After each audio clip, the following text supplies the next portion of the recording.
کتاب raise of the سن سے امام کی زندگی کا 5واں ایک بہت ہی پر اثر واقعہ میں آپ کی خدمت میں پیش کر رہی ہوں، جس کا ٹائٹل ہے امام بالکل نہیں روئے۔ حجت الاسلام فرقانی فرماتے ہیں، اس دن ظہر کے قریب کا وقت تھا، حاج آغا مصطفیٰ کا انتقال ہو گیا تھا۔ امام کے گھر لوگوں کا ہجوم تھا جو کہ تعزیت کے لیے آئے ہوئے تھے۔ جب سب چلے گئے، ظہر کی اذان ہوئی، آغا اٹھے اور وضو کرنے کے لیے گئے اور کہا، میں مسجد جا رہا ہوں۔ میں نے کہا، آغا آج بھی نماز جماعت نہیں ترک کر رہے ہیں؟ میں نے پھر ایک خادم سے کہا کہ جلدی جاؤ اور مسجد کے نگران کو اطلاع دو۔ جب لوگوں کو پتہ چلا کہ امام مسجد جا رہے ہیں تو ایک ہجوم وہاں جمع ہو گیا۔ جب ہم آغا کے ساتھ مسجد پہنچے تو لوگ بآواز بلند گریہ کر رہے تھے، مگر امام مسجد میں داخل ہوئے تو لوگ ایک دوسرے کو حیرت سے دیکھنے لگے کہ امام بالکل نہیں رو رہے تھے۔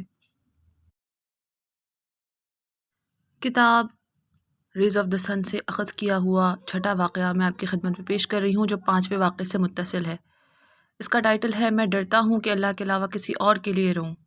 مرحوم حاج آغا مصطفیٰ کی شہادت کی رات نجف کی ہندی مسجد میں نماز اور تعزیتی مجلس منعقد کی گئی اور آغا سید جواد شبر نے پڑھی۔ وہ بیان کرتے ہیں، اس مجلس میں آغا بھی موجود تھے۔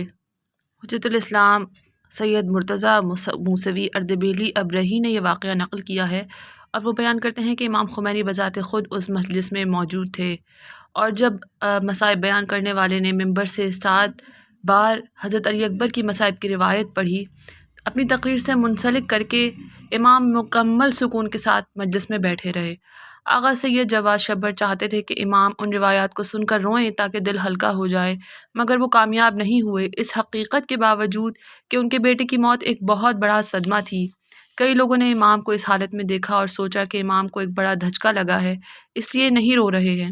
لہٰذا مجلس کے بعد وہ امام کے پاس آئے جو کہ گھر پہنچ چکے تھے اور پوچھا، آغا آج آپ مصائب پر نہیں روئے؟ آپ نے جواب دیا، جب وہ مصائب پڑھ رہے تھے تو وہ میری طرف دیکھ رہے تھے اور میں ڈر رہا تھا کہ اگر میں رویا تو یہ اللہ کے سوا دوسرے کے لیے ہوگا، مثلاً میرے بیٹے کے سانحے کے لیے ہوگا، اور اللہ کی خوشنودی کے لیے یہ رونا نہیں ہوگا۔